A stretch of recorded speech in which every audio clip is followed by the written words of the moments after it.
pada awal pagi tadi, itu tengah malam, kerana Iran berada 5 jam di belakang kita, Israel melancarkan serangan yang besar, yang terbesar dalam sejarah 20 tahun ketegangan mengenai reaktor nuklear Iran, setelah Iran mula dikenakan sekatan kerana dituduh oleh agensi atom antarabangsa sebagai membangunkan reaktor nuklear.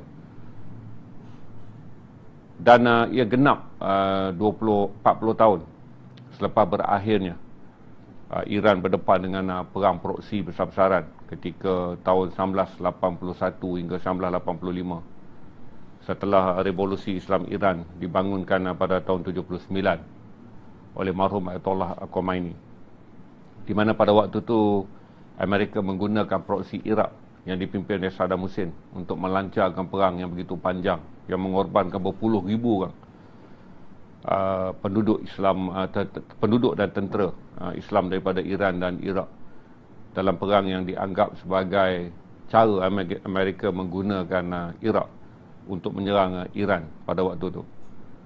Dan bila perang berakhir 85, kerana Amerika tak mampu lagi menaja persenjataan kepada Iraq dan perang tersebut tidak menunjukkan sebarang tanda-tanda Iraq akan menang perang, maka perang tersebut berakhir. Tapi sejak tahun 2000, apabila kempen penyisihan ke atas Iran dibuat di atas tuduhan Iran membangunkan tenaga nuklear, serta munculnya pemimpin revolusi Iran yang sangat terkenal, Ahmadinejad, yang kemudiannya mengeluarkan kenyataan-kenyataan keras, termasuk bahawa Israel tidak layak dianggap sebagai sebuah negara dan Israel tak akan pernah ada di atas peta dunia. Maka dia mencetuskan ketegangan dan kemudian bermula apa yang disebut sebagai Iran dan juga senjata nuklear. Maka sejak tu banyak kali Iran mengalami ketegangan, tetapi tidak dalam bentuk serangan, sama ada daripada Amerika Syarikat ataupun daripada Israel.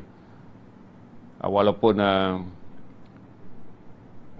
penyisihan dan juga pengasingan terhadap Iran dapat dibuat dengan menjadikan Iran negara yang terpencil apabila Amerika berjaya meyakinkan negara-negara Arab di sekitar Iran bahawa Iran adalah sebuah negara yang mahukan revolusinya berkembang, menjadikan Oman, UAE, Bahrain, Qatar, Kuwait bergabung dan membina apa yang dipanggil sebagai proksi Amerika Syarikat, yang mana terdapat begitu banyak pertempatan dan juga base tentera Amerika sebagai persiapan melindungi negara-negara Islam Sunni daripada mitos yang dibina oleh Amerika Syarikat bahawa Iran bercita-cita meluaskan empire revolusi Islam ni.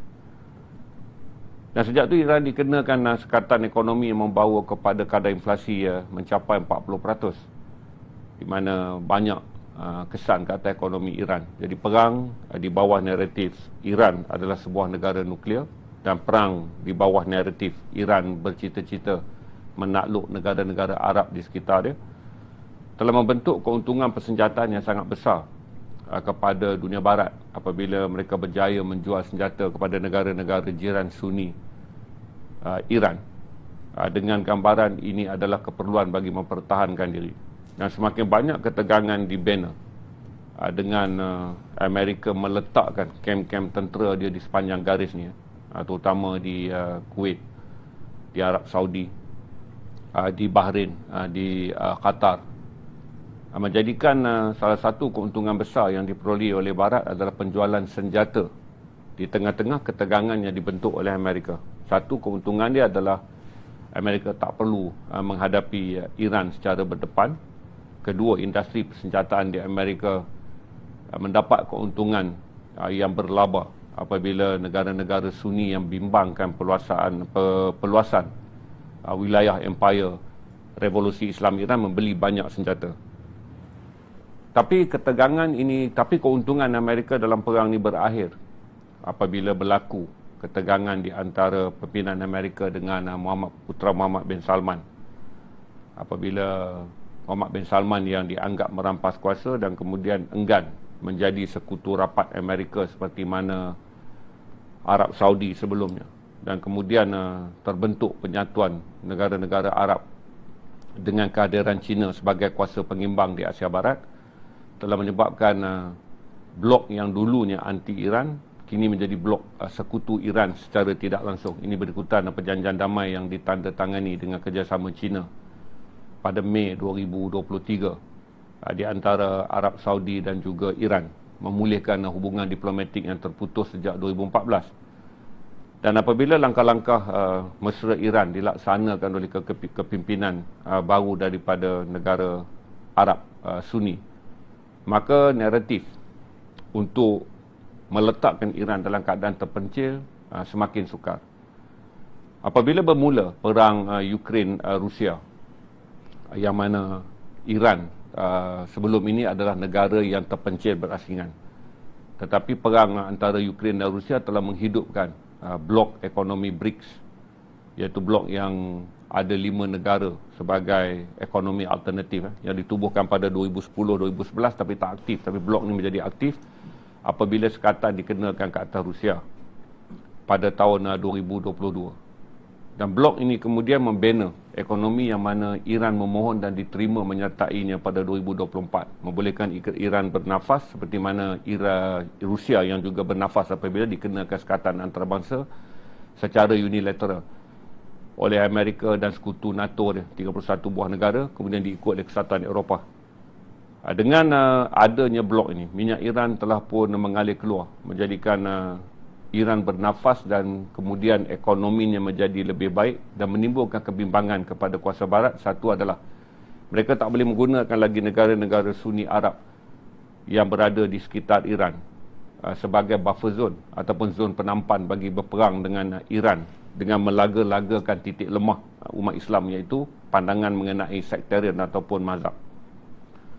Sejak itu tuan-tuan, oleh kerana Iran tak mempunyai musuh yang nyata, maka kebimbangan mula menimpa negara barat dan paling teruk adalah Israel, kerana Iran boleh memberi fokus untuk tidak lagi memperkasakan angkatan perang dia untuk menghadapi tekanan daripada dunia Arab yang pada waktu itu telah pun menjadi sebahagian daripada base camp Amerika. Dengan ini Iran berjaya mendapatkan lebih banyak wang, lebih banyak fokus untuk tidak lagi menganggap bahawa pada bila-bila masa akan berulang peristiwa di mana proksi Amerika, Iraq berperang dengan Iran pada tahun 81 hingga 85. Dan dengan kemunculan perjanjian damai yang begitu banyak yang diatur dan juga apa yang disebut Iran berjaya bersama dengan BRICS dengan lobby yang begitu besar, menjadikan negara-negara BRICS, terutama India yang memerlukan minyak yang banyak, China yang memerlukan minyak yang banyak, dapat mendapat minyak Iran. Tekanan untuk memulaukan Iran ini berlaku di seluruh dunia. Apabila negara-negara Arab bukan lagi rakan Amerika, maka Amerika Syarikat turut menekan semua negara termasuk Malaysia, di mana setiausaha rendah perbendaharaan Amerika yang datang ke Malaysia pada tahun lalu pernah menggertak Menteri Dalam Negeri Malaysia untuk mengawasi perairan Selat Melaka yang disyaki menjadi sebahagian daripada tempat Iran memindahkan minyaknya yang tak dapat dijual dalam pasaran legal, pasaran sah, ditukar dengan menggunakan perairan Selat Melaka. Kemudian minyak ini dilayarkan di atas kapal-kapal vessel atau kapal tangki minyak yang disahkan sebagai minyak bukan Iran. Kebimbangan dan juga ketakutan terhadap keboleh upayaan Iran membangunkan nuklear dia hanya muncul dalam setahun yang terakhir ini di atas naratif yang dibina semula oleh Sekutu Barat di bawah agensi atom antarabangsa yang dikuasai oleh 180 daripada 193 negara, tapi daripada 180, 20 negara saja yang menjadi governance board ataupun majlis yang mengawal pengayaan uranium yang spesifik sekarang adalah kepada Iran. Kalau dulu tekanannya lebih kepada Korea Utara dan kini ada spesifik kepada Iran, kerana Iran bukanlah negara yang berada dalam senarai negara yang ada perjanjian bagi kebenaran membina nuklear. Sidang tu masih berjalan di Vienna hari ini. Kalau tuan-tuan follow, Hashim Al-Bara, seorang penganalisis politik terkanan daripada Al Jazeera, melaporkan setiap hari termasuk tadi dengan mengatakan kalau semalam hari pertama sidang di Vienna begitu menekan Iran, tapi hari ini berubah apabila negara-negara Arab yang menganggotai agensi atom antarabangsa mengubah naratif dengan mengatakan bahawa Iran tak sepatutnya ditekan pada tahap seperti semalam setelah Israel melancarkan serangan ke atas Iran hari ini.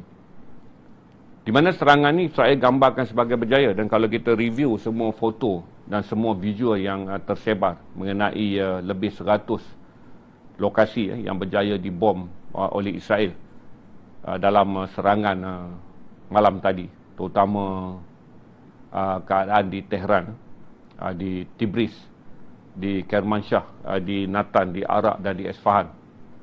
Kalau tuan-tuan lihat keadaan di tempat ni, satu adalah serangan yang media barat gambarkan daripada kenyataan dia sebagai sangat berjaya, di mana 330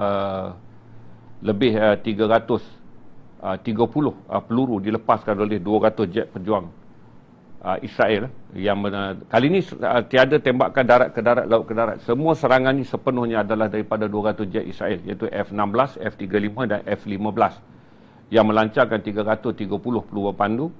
100 lebih kena tepat pada sasaran dia, dan sasaran inilah yang kemudiannya menyebabkan 6 saintis nuklear Iran terbunuh dan 4 pegawai tertinggi tentera terbunuh. Dia bukanlah strategik mana, kerana kebetulan dalam format pentadbiran di Iran, saintis dan juga ketua tentera ni diletakkan di bawah kondo apartmen yang sama. Jadi antara yang syahid adalah saintis terkenal, Faridun Abbasi. Ini sangat dikenali, dia ada saintis yang sangat dikenali dan dianggap yang paling prolifik dalam persenjataan dan juga pengayaan uranium di Iran. Dan juga seorang lagi adalah Muhammad Bakheri, yang sekarang ni membangunkan semua senjata yang boleh dianggap memindahkan teknologi nuklear kepada semua jenis persenjataan moden yang telah ada di Iran. Kemudian ia juga membunuh juga menyebabkan pemimpin terkenal, siapa yang selalu follow ni, kita tahu kata Hossein Salami. Ini adalah ketua kepimpinan tentera yang sangat terkenal. Hossein Salami kebetulan berada dalam kondo yang sama. Gholam Al-Rashid, pegawai tertinggi tentera revolusi Iran, berada di dalam bangunan yang sama, dan juga ketua angkatan tentera laut iaitu Ali Shakani juga berada tempat sama. Tapi inilah senarai nama daripada jumlah yang begitu ramai. Dan Iran cepat mengumumkan keadaan hari ini, di mana apabila syahid saja Hossein Salami, Muhammad Pakpor hari ini Major General yang telah dinaikkan pangkat untuk mengendalikan segera kedudukan Angkatan Tentera Iran. Walaupun tempat Gholam Ali Rashid belum lagi diumumkan siapa yang akan mengawal pasukan yang dianggap elit dalam pertempuran perang. Dengan 10, iaitu 6 saintis dan juga 4 pegawai kanan pemimpin atasan tentera ni yang terkorban dalam serangan ni. Tapi angka kematian awam dijangka tinggi kerana Muhammad Tahranci, nama dia Muhammad Tahranci. Muhammad Tehranci ni, sebenarnya nama Tehran ni, Muhammad Tehranci ni sebenarnya dibunuh kemudian selepas pengeboman di bangunan tempat kediaman elit mereka yang diletakkan berdekatan, iaitu pemimpin tentera, saintis nuklear. Kebetulan Muhammad Tehranci, seorang lagi yang dianggap sebagai penasihat teknologi nuklear ni, dia berada di universiti ketika rakan-rakan dia dibom sebelum subuh. Tehranci memikirkan serangan dah selesai, maka dia keluar daripada penginapan dia dan masuk ke universiti. Dan akhirnya universiti ni diserang sekali lagi, menjadikan Tehranci syahid kira-kira 1.5 jam selepas kawan-kawan dia syahid. Berarti lengkap 6 yang dianggap sebagai teknorat ataupun saintis nuklear syahid, dan ada 4 pegawai kanan atasan tentera yang turut terkorban. Tuan-tuan dan puan-puan, walaupun Israel melancarkan serangan semalam, hanya 2 kawasan yang dianggap sebagai kawasan strategik nuklear, iaitu di Tibris dan juga di Natanz. Ini saja kawasan strategik nuklear yang dibom semalam, di Tibris dan di Natanz. Manakala kawasan-kawasan lain dianggap sebagai termasuk Tehran, Kermanshah, Arak, Isfahan ni diserang sebagai bukan kawasan strategik nuklear tapi ada loji dia. Keseluruhannya Iran memiliki 11 tapak nuklear. 5 disebut sebagai paling dijadikan sasaran. Amerika pernah mengugut untuk menyerang tapak ni, iaitu Natanz di Isfahan, di Ferdo, di Qodeh, di Bushehr dan juga di Pochim. Tapi kawasan yang paling sensitif adalah Bushehr, di mana di sinilah uranium yang boleh dipindahkan menjadi tenaga nuklear tidak diserang. Kesan daripada serangan besar-besaran itu telah menyebabkan kemusnahan besar di Tehran, dan kebakaran masih lagi boleh dilihat di Tibris dan Iran telah mengeluarkan kenyataan ada berlaku kerosakan di Tibris tapi tiada kebocoran radioaktif. Ini disahkan di mana dalam mesyuarat di Vienna hari ini pun kesemua government board ataupun ahli lembaga agensi atom antarabangsa mulai bimbang, tapi mereka mendapat jaminan daripada bahagian atom di Iran bahawa boleh disahkan untuk dirujuk dalam mesyuarat yang sedang berlangsung pada hari kedua daripada 5 hari mesyuarat di Vienna yang khusus untuk menimbulkan tekanan ke atas pengayaan uranium di Iran ni. Kata Iran tiada sebarang kebocoran berlaku walaupun kebakaran di Tibris sampai sekarang belum dapat dipadamkan. Tuan-tuan dan puan-puan, banyak perkara yang timbul dalam perbincangan mengenai keadaan nuklear ni. Kenapa semalam 200 jet ni semua selamat balik? Ini menjadi perbincangan besar dan saya ambil daripada pandangan yang paling boleh kita pegang, iaitu daripada Institut Kajian Penyelidik ataupun Intelligence Institute of Doha di Qatar. Sebahagian daripada klaim Israel adalah mereka berjaya membina penangkis peluru berpandu di Iran. Mana-mana roket penangkis ni mereka dah bina dalam bumi Iran. Yang mana kalau menurut daripada Doha ataupun Pusat Kajian Intelijen Doha ni, Iran memang mengesan penyusupan masuk Mossad dengan menggunakan pelbagai orang, dengan membawa pelbagai kemungkinan untuk membina sistem pertahanan dalam Iran ni sejak tahun 2006. Jadi dalam serangan di mana semua sistem pertahanan Iran termasuk yang dibina bagi melindungi serangan ataupun membalas roket ataupun jet pejuang tak berfungsi pada malam tadi. Jadi orang semua heran kenapa sistem pertahanan Nagar tak bertahan, kenapa sistem yang dibina khusus untuk mempertahankan serangan dalam domestik itu tak berjaya berfungsi. Dan kenapa sistem peluru berpandu yang telah diuji berjaya seperti Etamad, Sajil yang boleh mencapai 1,700 km, iaitu cukup untuk sampai dan kena tepat ke Tel Aviv, tidak dilancarkan malam tadi. Dan timbul persoalan kerana sebahagian besar daripada peluru ni kena tepat kepada kawasan yang mana Iran dah umumkan bahawa mereka memiliki sistem pertahanan Shahab dan Zulfagar, yang mana pada tahun 2024 ketika berlaku ketegangan di antara Iran dan Israel berkaitan isu Gaza, Iran membuat ujian ke atas ke semua sistem pertahanan dia, dan dia telah melancarkan satelit khas untuk sistem pertahanan yang dikenali sebagai Nava.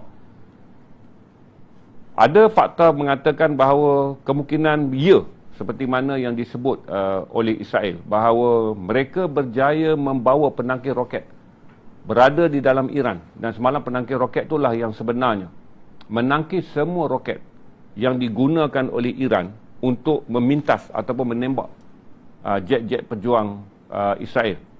Ini sumber Israel yang kemudian saya sahkan pula dengan sumber yang datang daripada Doha, Qatar, di mana sumber ini mengatakan bahawa potensinya sangat tinggi, di mana walaupun Iran mengesyaki pada tahun 2006 mereka telah ada maklumat bahawa Mossad menggunakan biaya yang sangat besar untuk menyusup masuk dan berada di bumi Iran.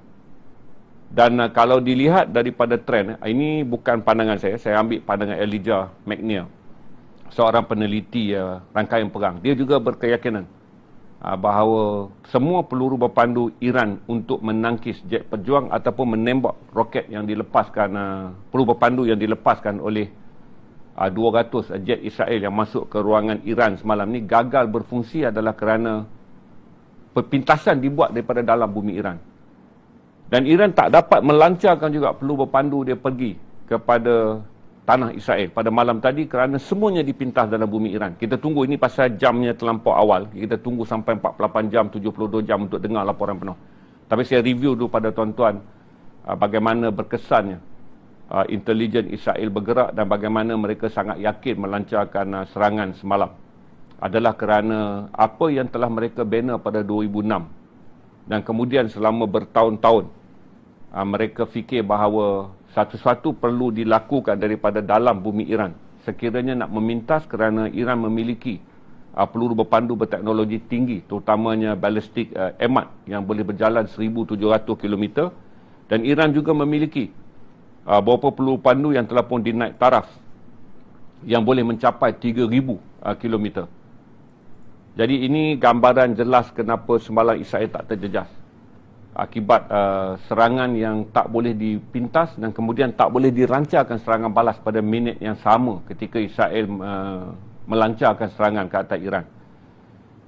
Sekiranya laporan daripada Iran dan juga daripada Doha ini betul, maka dia menjadikan satu gambaran tentang apa yang kita boleh sebut perang yang sangat dahsyat di mana Israel boleh masuk dan membina pemintas roket Iran dalam tanah Tehran. Bukan dibina di luar bumi Tehran padang pasir, tapi ditembak daripada dalam bandar Tehran. Dan ini boleh disahkan kata Doha. Memang intelijen Iran dah nampak bahawa ada pergerakan penyusupan Mossad masuk ke Tehran bagi tujuan sabotaj. Tapi mereka tak pernah menjangkakan bahawa sabotaj tidak dalam bentuk memusnahkan kawasan sistem pertahanan mereka, tetapi adalah menggunakan pintasan di mana roket dan juga peluru berpandu Iran yang ditembak ataupun penangkis jet pejuang yang ditembak daripada dalam bumi Iran dapat dipintas di Israel daripada dalam tanah Iran. Ini yang saya dengar daripada jelas Elijah McNeil mengatakan bahawa dia bersetuju bahawa dengan kajian Institut Intelijen Doha di Qatar, bahawa inilah punca semalam kenapa Iran terdedah kepada kegagalan untuk menangkis serangan yang dilancarkan di Tibris, di Kermanshah, di Tehran, di Natanz, di Arak dan di Esfahan. Walaupun Israel tidak menyerang Bashar, ini kawasan Bashara, kesebutan dia boleh jadi Bashara, dia boleh jadi Bashar, kan saya tak boleh nak pronounce dengan tepat. Adalah kerana Amerika tidak membenarkan tempat ini kerana inilah uranium yang terbesar yang boleh dipindahkan kepada peledak peluru berpandu. Kalau mengikut kajian, di Bashar ni lah berlaku kemungkinan di mana teknologi peluru berpandu 3,000 km yang dikenali dengan nama Etemat ni, di mana satu peluru berpandu membawa 2 peledak nuklear. Berarti dia boleh dipasang di tapak yang sensitif yang dikenali sebagai Bashar. Yang mana ini yang tidak diingini oleh Barat apabila teknologi peluru berpandu sekali gerak tetapi ada 2 peledak yang boleh dilepaskan apabila sampai ke mana-mana lokasi. Jadi kalau saudara lihat keadaan kenapa Iran tak mampu bertindak balas dengan pantas dan kenapa serangan ini menjadi sangat berjaya, adalah kerana pemantauan intelijen memikirkan daripada 2006 ketika Iran memiliki data dan sumber mengatakan ada penyusupan Mossad, sama ada dengan menggunakan warga dalaman ataupun penyamaran warga luaran, masuk tidak kepada sabotaj di semua destinasi tapak nuklear Iran. Kerana Iran ni ada 11 tapak nuklear. Di Arak, di Ardekan, di Banab, di Bushehr, di Chalus, di Darkovin, di Fordo, di Esfahan, di Karash, di Lashkar Abad dan juga satu lagi di Larizan. Tapi hanya 5 yang Amerika senaraikan sebagai sebelum proksi Iran perang, sebelum Israel serang. Amerika dah bagi amaran kepada Iran dulu sebelum mereka bina rundingan damai bahawa Amerika sendiri akan memusnahkan tapak yang ada di Natanz, di Ferdau, di Qadeh, di Bushehr dan juga di Parchin. Tapi Amerika masuk rundingan damai dengan menyamar mahukan rundingan damai, maka rundingan damai diatur oleh Oman dengan 2 kali diadakan di Muscat, 2 kali diadakan di Eropah dan yang terkini diadakan di Istanbul. Dan sepatutnya rehat ni akan ada satu lagi pusingan rundingan yang mana kita fikir kita boleh faham lah, ini bukan serangan Iran tapi adalah ini bukan serangan Israel. Ini adalah serangan yang juga diatur oleh Amerika, walaupun Amerika menyebut mereka tak terlibat. Dia di X hari ni, kita boleh nampak keceluparan dan juga ketelanjuran Trump untuk menunjukkan Amerika ni terlibat. Apabila Trump mengatakan kepada Iran, lebih banyak serangan, lebih banyak kemusnahan akan berlaku. Lebih baik kamu hentikan. Kalau tidak, lebih banyak benda yang akan musnah akan berlaku ke atas Iran. Dengan apa yang disebut oleh Amerika Syarikat, berarti kita faham sekali lagi bahawa Israel memainkan perang proksi, di mana apa yang boleh saya sebut apalah jaminan Amerika, kerana sebenarnya Amerika yang nak berperang dulu dengan Iran, tapi oleh kerana kemudiannya ada masalah di Gaza dan kemudian Benjamin Netanyahu juga mengalami masalah kerana dia hampir dijatuhkan dalam undi tak percaya, maka salah satu negosiasi yang dilakukan oleh mereka untuk menyelesaikan tumpuan dan juga menyelesaikan keadaan yang ada adalah Israel menjadi proksi Amerika untuk menyerang Iran, dan Amerika mengatakan dia tidak terlibat. Tapi kalau mengikut pandangan daripada Elijah McNair, dia kata mustahil kalau tanpa bantuan intelijen daripada Amerika. Teknologi yang dimiliki oleh Israel boleh mengenal pasti tiap rumah pegawai tinggi. Dan kalau tuan-tuan lihat bagaimana Muhammad Tehranci dia syahid, berarti serangan di apartmen yang mensyahidkan semua pegawai tinggi dan saintis kerana mereka tinggal satu bangunan di Tehran. Muhammad Tehranci ni dia mengajar di universiti. Dia adalah penasihat teknologi nuklear yang paling kanan. Tapi universiti itu pun dibom 1 jam setengah kemudian. Berarti pergerakan setiap orang yang berada di Iran, terutama mereka yang terlibat dalam pentadbiran ketenteraan dan juga saintis dalam nuklear ni, telah dikesan satu persatu. Berarti kalau kita sebut man-to-man mark ni telah berlaku di seluruh tanah Iran terhadap saintis dan juga ketua tentera. Menjadikan dalam satu op saja semalam, Iran kehilangan 10 orang, dengan 4 daripada mereka adalah pegawai kanan tentera dan 6 adalah saintis dan pakar nuklear. Tuan-tuan dan puan-puan, selepas sahaja sistem yang dikatakan dipintas daripada dalam Iran, di mana kata Elijah McNair dan juga Doha, Institut Intelijen atau Kajian Perang Doha ni, mereka tak sebut kata ada penangkis tu di Tehran, tetapi media Israel melaporkannya dari dalam Tehran.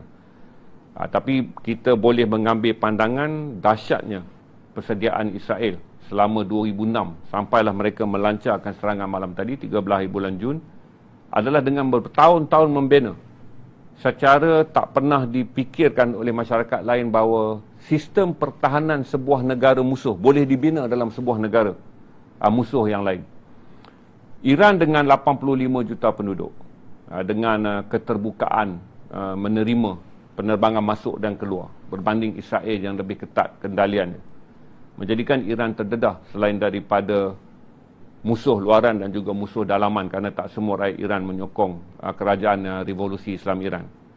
Dan juga dana biaya bagi mana Amerika membelanjakan rasuah di China. Kalau tuan-tuan tengok dalam buku, ini adalah bahagian yang terdedah strategi rahsia China apabila Amerika menubuhkan Hawkeye, sebuah badan intelijen yang diketuai oleh Michael Pilbery, penulis buku ni.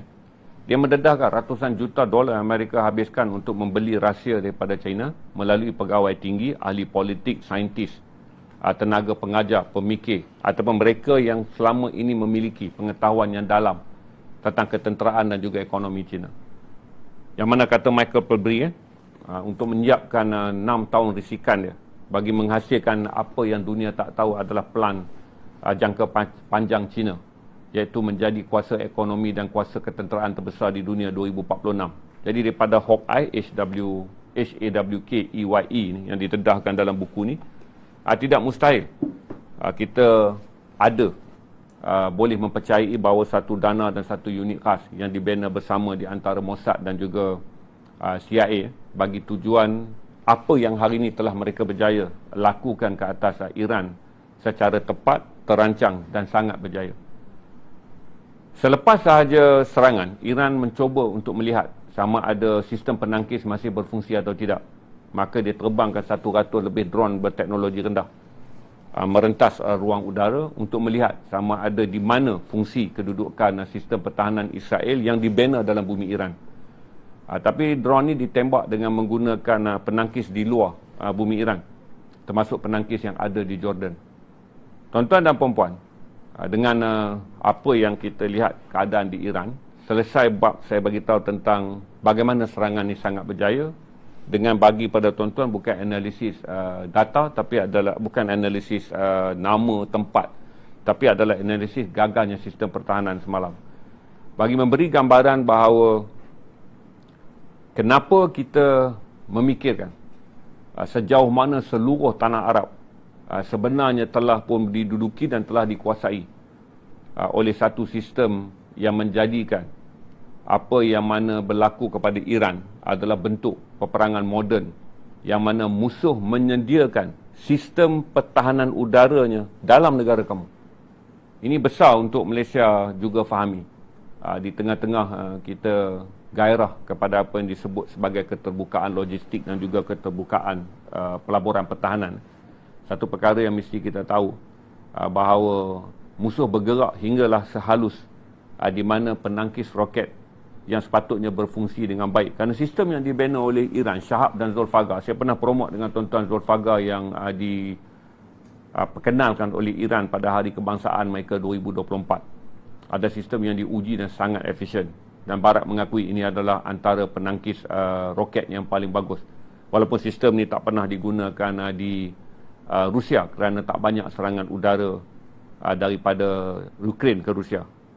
Tapi sistem-sistem yang lain termasuk penggunaan drone Shahab, drone kamikaze Shahab ni dah diuji. Banyak sistem drone Iran dianggap mencapai standard dan perbezaan antarabangsa kerana dalam perang Rusia, oleh kerana Rusia tak ada sumber untuk membeli persenjataan, mereka beli daripada Iran yang kebanyakannya adalah drone. Dalam kedudukan yang ada sekarang, apa yang kita pergi ke fasa 2, berarti negara-negara Arab yang telah mengeluarkan kenyataan hari ini, Iran, Oman, Turki, Arab Saudi, Qatar, UAE, Jordan, Houthi, Hamas, Pakistan dan Rusia telah mengeluarkan kenyataan membantah keras serangan ini, termasuk China yang membantah keras serangan ini. Dan kata Hashim Al-Bara, penganalisis Al Jazeera yang berada dalam mesyuarat di Vienna hari ini, bilik mesyuarat menjadi tegang kerana draft mesyuarat yang dibincangkan 5 hari. Hari ini adalah hari yang ketiga draft mesyuarat. Berarti draft akan keluar 2 hari lagi untuk mengenakan hukuman ke atas Iran kerana membina dan mengairkan uranium pada 58 kg ataupun melebihi 60% daripada had kegunaan yang dibenarkan. Akan dikeluarkan untuk kena sanction untuk menjadikan Iran terhukum.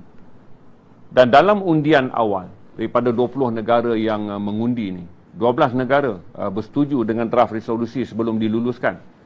Jadi hanya ada 3 negara je, Rusia, China dan saya lupa sebuah negara Amerika Latin mengundi untuk menentang draft ni sebagai satu hukuman yang tidak adil, manakala sejumlah negara yang lain berkecuali.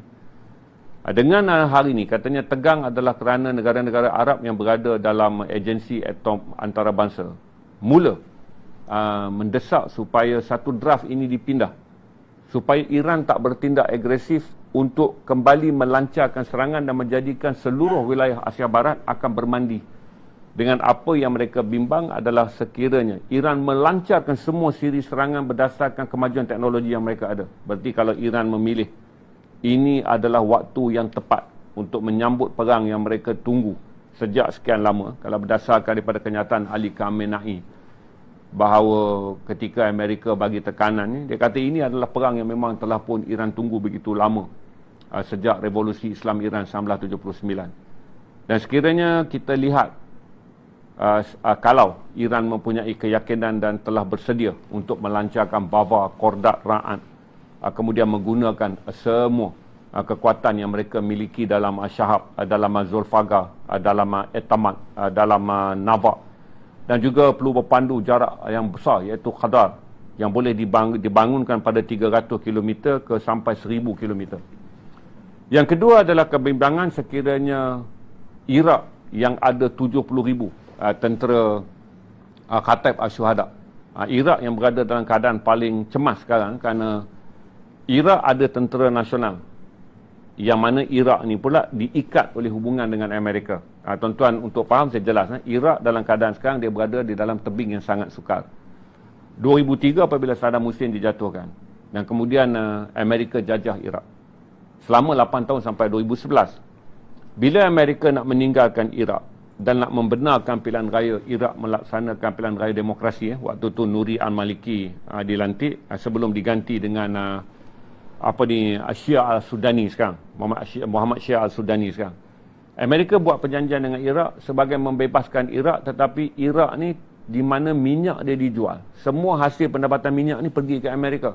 Iraq kena mohon. Kerana Amerika mahu mengikat kawalan harga minyak dan juga kawalan minyak Iraq ni dijual ke Amerika, dan Amerika mahu mengikat ekonomi Iraq ni supaya tak boleh menjadi negara mandiri dan menjadi negara pak turut dalam kempen dia untuk berperang dengan Iran. Maka Iraq berada dalam keadaan sukar. Di mana kerajaan Iraq yang majoriti Syiah dan juga kita panggil dia Syiah government lah, walaupun Iraq tak isytihar diri dia adalah sebahagian daripada revolusi Islam Iran. Jadi Muhammad Syia al-Sudani berada dalam keadaan di mana rakyat dia yang berpegang pada konsep menyokong Syiah Iran telah menubuhkan satu rangkaian perang yang mempunyai tentera yang sangat ramai mengikut intelijen CIA. Ini 70,000. Kalau kita ambil angka yang lain mungkin menjadi angka obses, tapi dalam data CIA dan data yang sama digunakan oleh Mossad, gerakan yang dikenali dengan yang dipimpin oleh gerakan Al-Khatib yang dipimpin oleh Abu Alai Al-Wala ni, Kataib Al-Syuhada ni, yang dipimpin oleh Abu Wala Al-Alai ni. Mereka ada 70,000 tentera. Yang mana jarak dan juga kebolehan latihan tentera ni juga tidak diketahui sejauh mana kekuatan dia, kerana daripada tahun 2001 ketika ditubuhkan oleh Jeneral Qasim Soleimani, mereka diberi latihan special walaupun tak memakai uniform tentera. Menjadikan sekiranya perang ini melebar, menjadikan kenapa negara-negara Arab merasa risau adalah kerana satu, sejauh mana perang ini boleh menggunakan proksi. Kalau sekarang ni proksi daripada Houthi kan, oleh kerana persenjataan yang ada di Israel telah terbukti banyak kali boleh menangkis peluru berpandu, walaupun Houthi tak pernah melancarkan peluru berpandu hypersonik. Berarti hypersonik berkelajuan lebih tinggi dengan menggunakan pembakaran gas nitrogen. Tetapi mereka melancarkan banyak kali drone dan juga peluru berpandu kelas 2 yang dipanggil sebagai supersonik. Ada yang bolos dan berjaya jatuh di Tel Aviv. Dengan begitu banyak peluru berpandu yang dimiliki oleh Iran yang dibina untuk mempertahankan perairan dia. Jadi Iran ni dia bina banyak peluru berpandu dia yang juga di bawah keluarga Qadar. Nama peluru berpandu ni Qadar, kerana yang jarak jauh ni Al-Fatah, yang kalau dipakai oleh Iran, Iran sebut nama Al-Fatah. Kalau dipakai oleh peluru yang sama, kalau dihantar sampai ke Hezbollah, Hezbollah menyebutnya dengan nama Gaza 1. Kalau dilancarkan daripada Yaman, Yaman menyebutnya sebagai nama Gaza 1 atau Gaza 2. Fatah ni adalah peluru berpandu yang prominent. Kalau nak dilancarkan tak boleh dari Tehran kerana jaraknya 1,300 ke 1,500 km untuk sampai daripada bumi Iran ke kawasan strategik di Israel.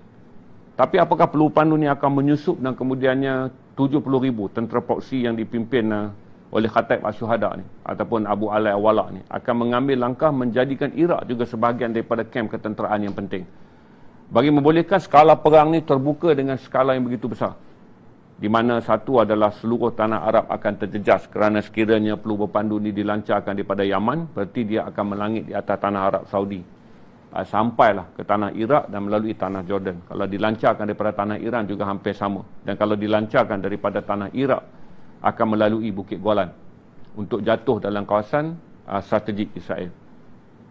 Dan yang kedua adalah kebimbangan kerana Israel menyebut ini bukan yang terakhir. Kalau tuan-tuan lihat dari segi logik perangnya, adalah hari Ahad ni Amerika nak Amerika kata dia tak terlibat, tapi logiknya 5 pusingan ni pusingan rundingan nuklear yang dijalankan oleh Amerika di luar daripada persidangan IAEA ni, di luar daripada persidangan agensi atom antarabangsa ni, Amerika buat direct deal dengan Iran. Tapi 5 kali rundingan, Iran mengeluarkan kenyataan mutlak 3 perkara, bahawa desakan untuk nuklear mereka uranium mereka dipantau oleh Amerika Syarikat sebagai tidak relevan. Ini adalah kedaulatan negara mereka. Yang kedua, kata Iran, apa guna ada uranium kalau tak buat pengayaan. Dan yang ketiga, pendirian yang tegas bahawa sebarang bentuk provokasi ke atas Iran akan dibayar dengan harga peperangan.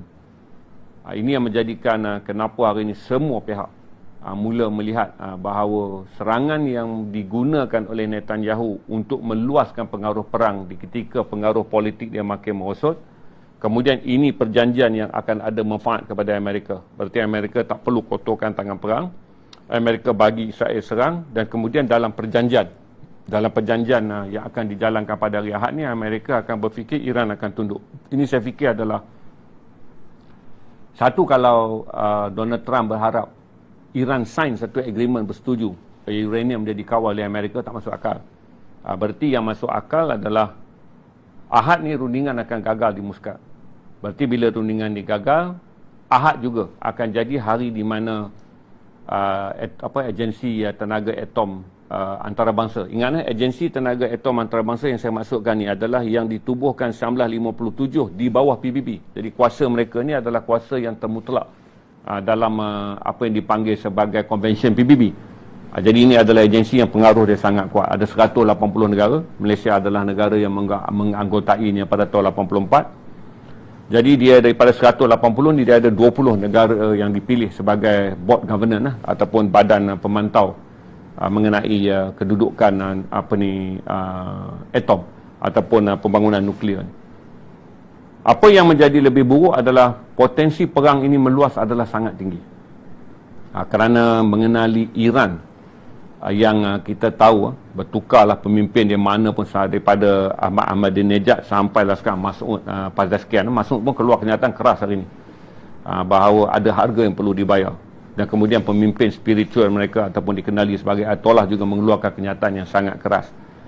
Kerana satu adalah damage ataupun kerosakan yang berlaku ke atas Iran adalah besar, di mana seluruh daripada semangat revolusi ini dicabar hari ini. Berarti Iran tak mungkin berfikir bahawa kita akan kalah, kita akan dapat keadaan yang lebih teruk, kerana ini adalah sebuah negara yang dibangunkan oleh semangat revolusi. Berarti konsep bernegara Iran ni tak sama dengan konsep negara-negara yang dibangunkan di atas perlembagaan, bukan revolusi. Oleh kerana Iran ni konsep dia adalah revolusi.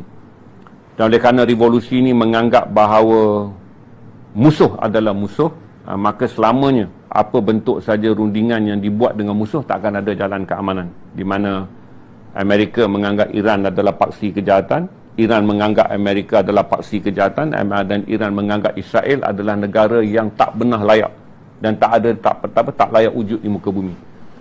Jadi ini yang saya boleh jelaskan dalam keadaan sekarang untuk apa yang disebut sebagai ketegangan yang kemungkinan akan membawa perang yang buruk di Asia Barat, oleh kerana 1,500 km jarak di antara Iran dan juga Israel melintas di atas bumi Saudi, melintas di atas bumi Iraq, bumi Jordan dan perairan Selat Hormuz, yang di mana Iran berada di hujung pengkalan dia.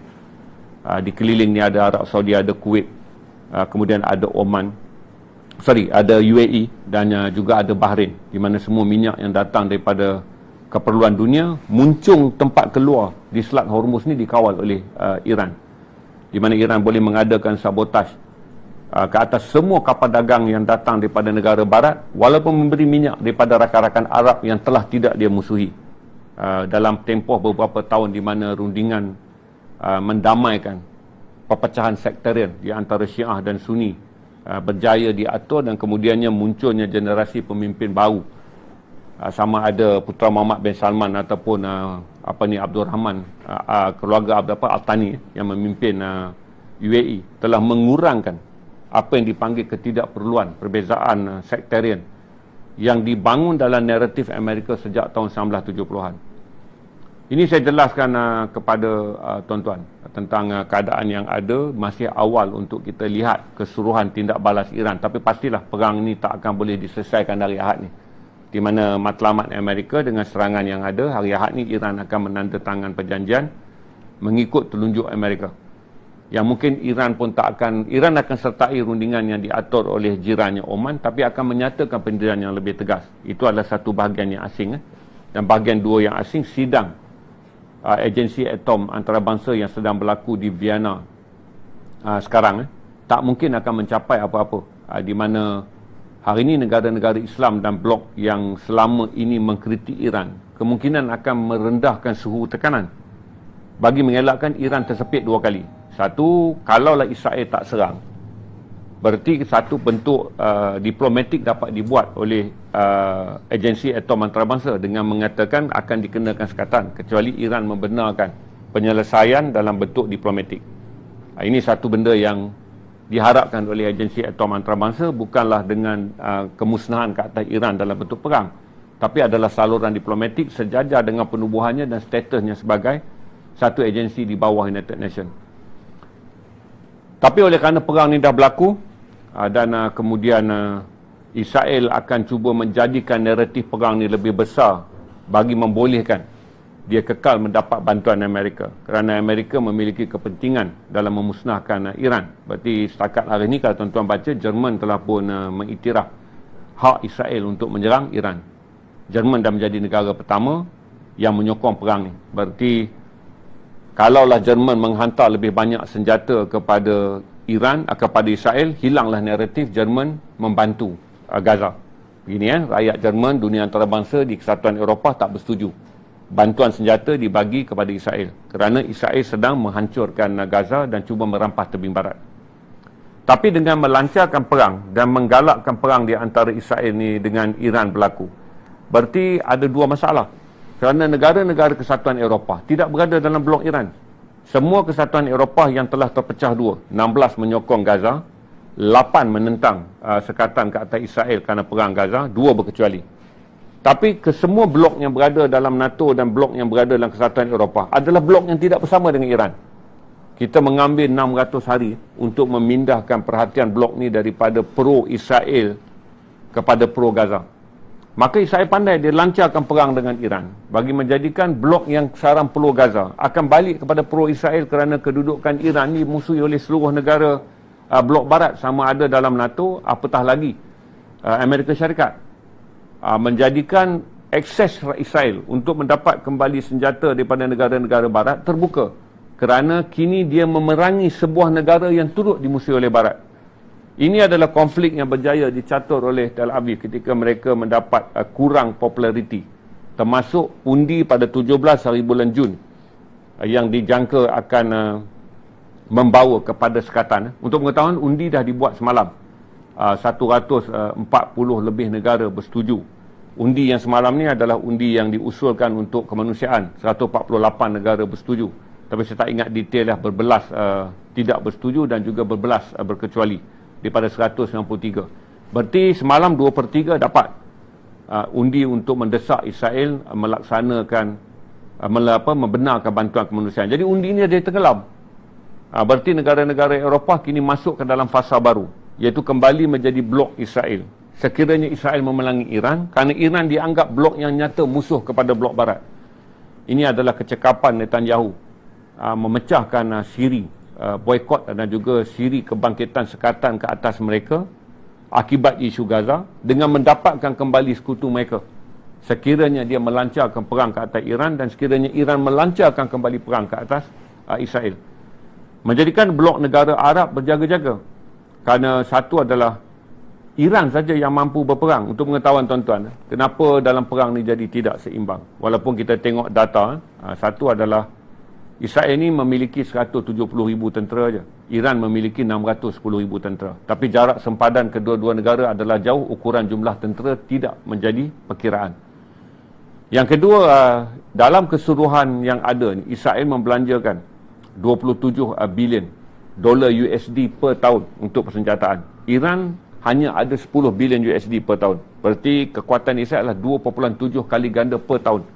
Kalau saudara tengok ni Stockholm Analysis military ataupun Stockholm Weapon Analysis ni, satu akan dapat tengok data negara-negara yang menggunakan biaya persenjataan mereka. Jadi oleh kerana Israel memiliki saiz skala kewangan 2.7 kali ganda lebih besar per tahun berbanding Iran. Dan yang kedua, tuan-tuan harus ingat apabila Iran dikenakan sekatan, Iran ada jet pejuang, dan ketika Iraq nak diserang oleh Amerika pada perang 2003. Jadi Saddam Hussein pada waktu tu walaupun bermusuh dengan Iran, berjaya menyelesaikan satu perjanjian. Semua jet pejuang milik Iraq dipindahkan ke Iran. Tapi jet tu tak boleh diselenggara kerana apabila Iran dikenakan sekatan. Jet-jet yang ada di Iran ni jadi teknologi besi buruk. Ini yang membezakan kekuatan di mana Israel boleh menerbangkan 200 jet pejuang semalam. Semua jet ni mereka dapat daripada Amerika, F-16, F-35, F-15 yang mereka ada. Tetapi salah satu yang tidak dimiliki oleh Iran pada perang dua negara berjarak 1,500 km ni adalah Iran tiada jet pejuang. Menjadikan kalau Iran melancarkan begitu banyak peluru berpandu pun, untuk sampai ke Israel paling cepat adalah 68 minit. Paling cepat adalah 90 saat. Paling cepat. Tapi skala peluru ni sangat mahal dan harus digunakan pada keadaan yang betul. Maka drone mengambil masa 8 jam. Ini rekod yang kita lihat.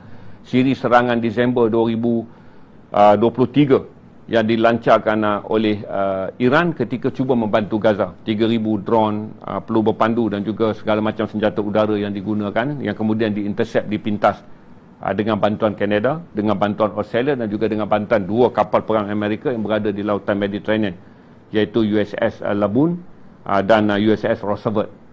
Jadi dengan keadaan yang ada sekarang, disadvantage untuk Iran masih lagi jet pejuang. Sama seperti mana kekalahan tentera Islam dalam perang 67 menjatuhkan Israel yang dipanggil perang Arab Israel, dan sama juga dengan kekalahan tentera Islam dalam perang tahun 73 yang dipanggil perang Ramadan, di mana 107 jet pejuang yang dimiliki oleh Amerika, yang mana tentera Islam bergerak masuk daripada jalan darat dengan angkatan yang hampir 400,000 orang, hasil gabungan tentera Mesir, Libya dan Sudan, ditewaskan dengan mudah di Sinai pada tahun 73 kerana teknologi jet pejuang yang dimiliki oleh Amerika. Berarti apa pun kita bercerita tentang persenjataan dan juga jumlah tentera yang lebih besar yang dimiliki oleh Iran, tetapi untuk pengetahuan tuan-tuan bahawa salah satu yang menjadi kelemahan bahawa Iran harus menggerakkan senjata dia daripada darat ke darat.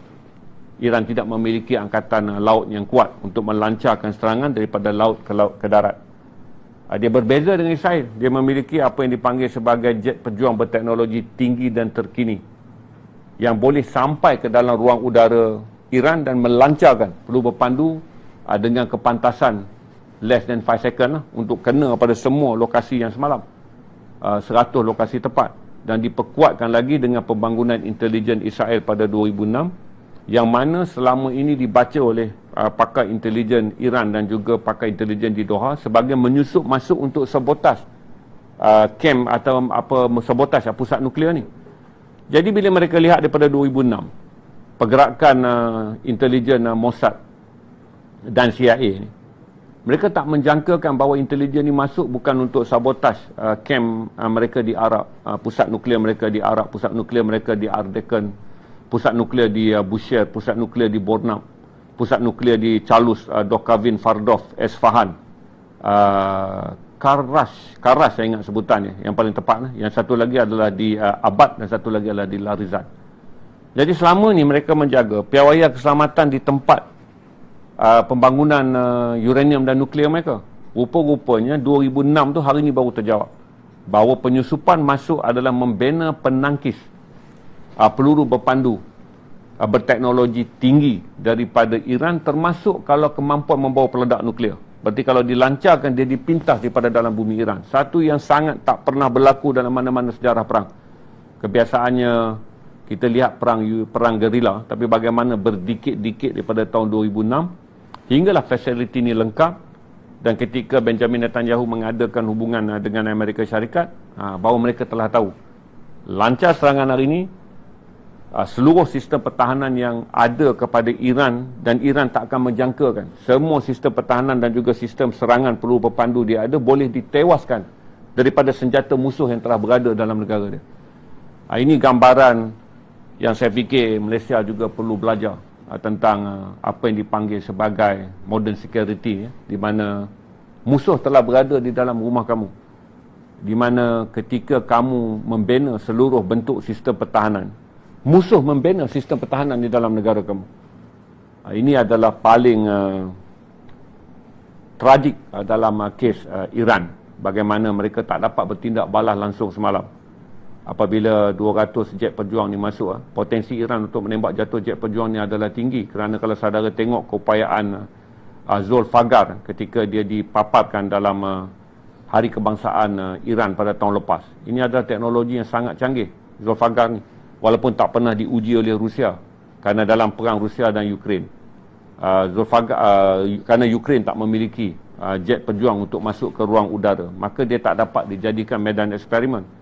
Walaupun Shahid atau Shahab 1 dan 2 digunakan secara meluas dan dianggap antara drone terbaik dunia yang dihasilkan dan telah digunakan di medan perang.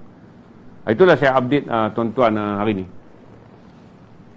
Hingga esok insya-Allah kita live lah, walaupun kita plan nak cuti tapi kita live untuk terus update kalau ada maklumat baru. Banyak perkara yang masih samar, terutama jumlah kematian sebenar. Saya tengok visual kemusnahan di beberapa apartmen, terutama apartmen tempat tinggal 4 pemimpin tentera dan 5 saintis ni. Kemusnahan dia agak besar.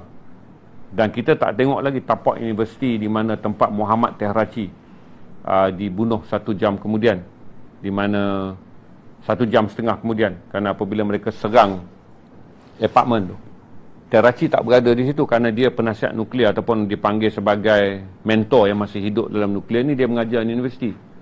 Jadi dia jangka dia selamat. Bila dia keluar dalam keadaan panik, universiti ni dibom, juga membawa kepada syahidnya Muhammad Tehraci.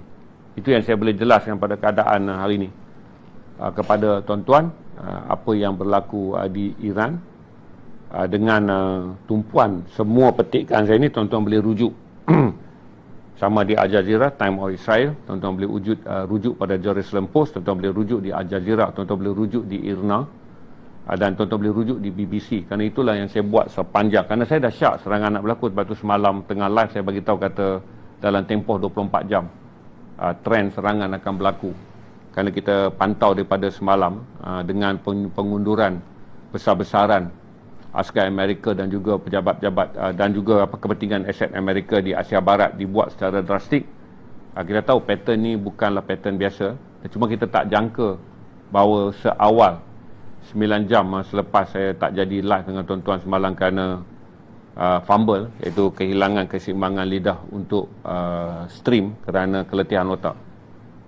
Tapi kita tak jangka tu semalam serangannya berlaku. Dan saya fikir kata ada potensi 24 jam ni, bila malam lagi akan ada potensi serangan masih berlaku. Walaupun Iran mengambil langkah untuk kalau macam ni, Amerika bagi amaran sekiranya Iran bertindak balas. Jerman bagi amaran sekiranya Iran bertindak balas. Israel bagi amaran sekiranya Iran bertindak balas. Tapi motif di mana serangan semalam, kalau mengikut kata Elijah McNair, walaupun Israel tahu Natanz yang dia serang semalam, Natanz ni adalah pusat pengayaan uranium, tapi penghasilan yang berteknologi tinggi ada lagi satu tempat yang paling sensitif, yang dikenali dengan nama Beshara ataupun Beshah ni sebutan dia, B-A-S-H-E-H-R. Saya tak tahu pronoun R ni ada bunyi belakang dia ra ataupun dia mati dengan R. Beshar. Jadi ini tempat yang paling sensitif. Natanz ni adalah reaktor yang dianggap paling terdedah, tapi semua pihak percaya, dan begitu juga laporan bahagian pembangunan atom di Iran kepada agensi atom PBB ataupun IAEA ni, hari ni kata tiada pencemaran tiada pencemaran radioaktif berlaku. Berarti sebahagian radioaktif tu tak kena. Dan apa yang paling orang takut sekarang ni adalah serangan ni menjadikan Iran dimusnahkan oleh pemilikan radioaktif dia sendiri. Dan Iran akan mencari bandar Haifa, kerana uranium Israel dibangunkan di Haifa. dunia tahu Israel adalah negara yang memiliki peluru berpandu. Sebahagian mengatakan pada kekuatan 30 ke 80 peledak peluru pandu dimiliki oleh Israel. Anda boleh tengok data di semua platform yang ada credibility mengenai laporan peluru berpandu ni. Israel dijangka dikatakan memiliki 30 hingga ke 80. Dan sudah pasti kalau Iran nak lancarkan serangan strategik, dia mahukan kemusnahan tapak di Haifa ni, yang kita tunggu sampai sekarang. Saya rasa 100 drone percubaan yang Iran buat, kerana sistem tindak balas Iran jam semalam, kerana semua penangkis roket, penangkis jet pejuang serta peluru berpandu jarak jauh yang sepatutnya boleh sampai ke Tel Aviv gagal berfungsi malam tadi. Itu saya boleh update